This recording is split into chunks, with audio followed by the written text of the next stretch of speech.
Hello ನಮಸ್ತೆ ಎಲ್ರಿಗೂ. ಎಷ್ಟೆಷ್ಟು ಹೇರ್ ಆಯಿಲ್ಗಳನ್ನು ಟ್ರೈ ಮಾಡಿ ಆಯಿತು, ಯಾವುದೋ ಶಾಂಪುಗಳನ್ನು ಟ್ರೈ ಮಾಡಿ ಆಯಿತು, ಆದರೂ ಕೂಡ ಹೇರ್ ಫಾಲ್ ಕಂಟ್ರೋಲಿಗೆ ಬರ್ತಾ ಇಲ್ಲ. ಏನು ಮಾಡ್ಬೋದು? ತಲೆನೇ ಕೆಡಿಸ್ಕೋಬೇಡಿ. ಸಿಕ್ಕಾಪಟ್ಟೆ ಸುಲಭವಾಗಿರುವಂತಹ ನಿಮ್ಮ ಡೈಲಿ ಲೈಫಲ್ಲಿ ಫಾಲೋ ಮಾಡ್ಬೋದಾದಂಥ ಕೆಲವೊಂದು ಸಿಂಪಲ್ ಟಿಪ್ಸನ್ನು ಈ ವಿಡಿಯೋದಲ್ಲಿ ಹೇಳ್ಕೊಡ್ತಾ ಇದ್ದೀನಿ. ವಿಡಿಯೋನ ಮಿಸ್ ಮಾಡೋದು ಪೂರ್ತಿಯಾಗಿ ನೋಡಿ, ತುಂಬ ಒಳ್ಳೆಯ ರಿಸಲ್ಟ್ ಸಿಗುತ್ತೆ ನಿಮಗೆ. ಒಂದು ವಾರದಲ್ಲಿ ಹೇರ್ ಫಾಲ್ ಇದೆಯಲ್ವ, ಅದು ಕಂಟ್ರೋಲಿಗೆ ಬರುತ್ತೆ. ಹಾಗಾದರೆ ಏನು ಮಾಡಬೇಕು?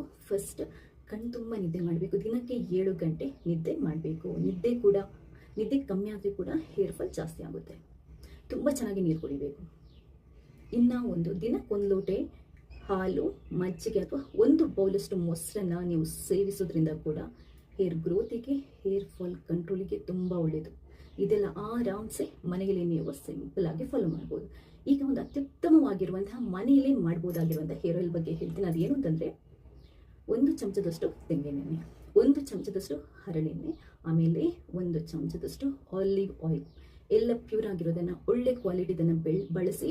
ನಿಮಗೆ ಲಿಂಕ್ ಬೇಕು ಅಂತಂದರೆ ಇನ್ಸ್ಟಾದಲ್ಲಿ ನೀವು ನನ್ನ ವೀಡಿಯೋನ ನೋಡೋದಿದ್ರೆ ಲಿಂಕ್ ಅಂತ ಕಮೆಂಟ್ ಮಾಡಿ. ಫೇಸ್ಬುಕ್ಕಲ್ಲಿ ಅಥವಾ ಯೂಟ್ಯೂಬಲ್ಲಿ ಆದರೆ ಫಸ್ಟ್ ಕಮೆಂಟ್ ಅಥವಾ ಡಿಸ್ಕ್ರಿಪ್ಷನ್ ಬಾಕ್ಸನ್ನು ಚೆಕ್ ಮಾಡ್ಕೊಳ್ಳಿ. ಈ 3 ಆಯಿಲ್ನ ಕೂಡ ನೀವು ಸಮ ಪ್ರಮಾಣದಲ್ಲಿ ತಗೋಬೋದು, ಅಥವಾ ನೀವು ತೆಂಗಿನೆಣ್ಣೆ ಸ್ವಲ್ಪ ಜಾಸ್ತಿ ತಗೋಬೋದು. ಇದನ್ನ ಒಂದು ಬೌಲ್ಗೆ ಹಾಕಿ ಲೈಟಾಗಿ ಬಿಸಿ ಮಾಡಿಕೊಂಡು ತಲೆಗೆ ಹಚ್ಚಿ ಒಂದು 5 ನಿಮಿಷ ಮಸಾಜ್ ಮಾಡಬೇಕು. 1 ಅಥವಾ 2 ಗಂಟೆ ಬಿಟ್ಟು ತಲೆ ಸ್ನಾನ ಮಾಡಬೇಕು. ಫಸ್ಟ್ ವಾಶಿಗೆ ನಿಮಗೆ ಸ್ವಲ್ಪ ತಲೆ ಕೂದಲು ಉದುರಿದಾಗ ಅನಿಸುತ್ತೆ, ಯಾಕಂತಂದರೆ ಡೆಲಿಕೇಟ್ ಇರುವಂಥ ತಲೆ ಕೂದಲು ಉದುರಿ ಹೋಗುತ್ತೆ. 2ನೇ ವಾಶಿಗೆ, 3ನೇ ವಾಶಿಗೆ ನಿಮಗೆ ತಲೆ ಕೂದಲು ಉದುರೋದಿದೆಯಲ್ವ, ತುಂಬ ಬೇಗ ಕಮ್ಮಿ ಆಗುತ್ತೆ.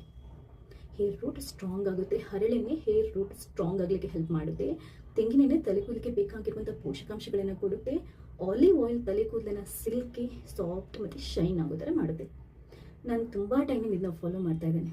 ನನ್ನ ತಲೆ ಕೂದಲಿಗೆ ಈ ಥರ ಶೈನ್ ಅಥವಾ ಸಾಫ್ಟ್ನೆಸ್ ಬರಬೇಕು ಅಂತಿದ್ರೆ ಅದಕ್ಕೆ ಈ 3 ಎಣ್ಣೆಗಳೇ ಕಾರಣ. ವಾರಕ್ಕೆ 3 ಸರಿ ಆದರೂ ನಾನು ಈ ಥರ ಹೇರ್ ಆಯಿಲ್ ಮಸಾಜ್ ಮಾಡಿಕೊಂಡು ಹೆಡ್ ಬಾತ್ ಮಾಡ್ತೀನಿ. ತಲೆ ಸ್ನಾನ ಮಾಡುವಾಗ ಉಗುರು ಬೆಚ್ಚಗಿನ ನೀರನ್ನು ಬಳಸಿ. ರ್ಯಾಶ್ ಕೆಮಿಕಲ್ ಇರುವಂಥ ಶಾಂಪುಗಳನ್ನು ಬಳಸಬೇಡಿ. ಮೈಲ್ಡ್ ನ್ಯಾಚುರಲ್ ಆಗಿರುವಂಥ ಶಾಂಪುಗಳನ್ನು ಬಳಸಿ. ನಿಮಗೆ ಲಿಂಕ್ ಬೇಕು ಅಂತಂದರೆ ನಾನು ಆಗಲೇ ಹೇಳಿದಾಗೆ ಲಿಂಕ್ ಅಂತ ಕಮೆಂಟ್ ಮಾಡಿ. ಒಳ್ಳೆಯ ನ್ಯಾಚುರಲ್ ಶಾಂಪುದು ಲಿಂಕ್ಗಳನ್ನು ಕಳಿಸ್ಕೊಡ್ತೀನಿ. ಹಾಗೆ ಇನ್ನೊಂದು ಏನು ಅಂತಂದರೆ, ಜಾಸ್ತಿ ಬಿಸಿ ಇರುವ ನೀರಲ್ಲಿ ಯಾವತ್ತೂ ತಲೆ ಸ್ನಾನ ಮಾಡೋಕ್ಕೆ ಹೋಗಬಾರ್ದು. ಒದ್ದೆ ಇರುವಾಗ ತಲೆ ಕೂದಲನ್ನು ಬಾಚೋದಾಗಲಿ ಕಟ್ಟೋದಾಗಲಿ ಮಾಡಬಾರ್ದು. ಈ ಸಿಂಪಲ್ ಟಿಪ್ಸನ್ನು ನೀವು ರೆಗ್ಯುಲರ್ ಆಗಿ ಫಾಲೋ ಮಾಡ್ಕೊಂಡು ಬಂದರೆ ತಲೆ ಕೂದಲು ಉದುರೋದು ತುಂಬ ಬೇಗ ಸ್ಟಾಪ್ ಆಗುತ್ತೆ. ಈ ವಿಡಿಯೋನ ನಿಮ್ಮ ಹತ್ರ ನೋಡೋದಲ್ಲ, ಸೇವ್ ಮಾಡಿಟ್ಕೊಳ್ಳಿ. ಬೇರೆಯವರಿಗೆ ಶೇರ್ ಮಾಡೋದನ್ನು ಮರಿಬೇಡಿ. ಥ್ಯಾಂಕ್ಸ್ ಎಲ್ರಿಗೂ.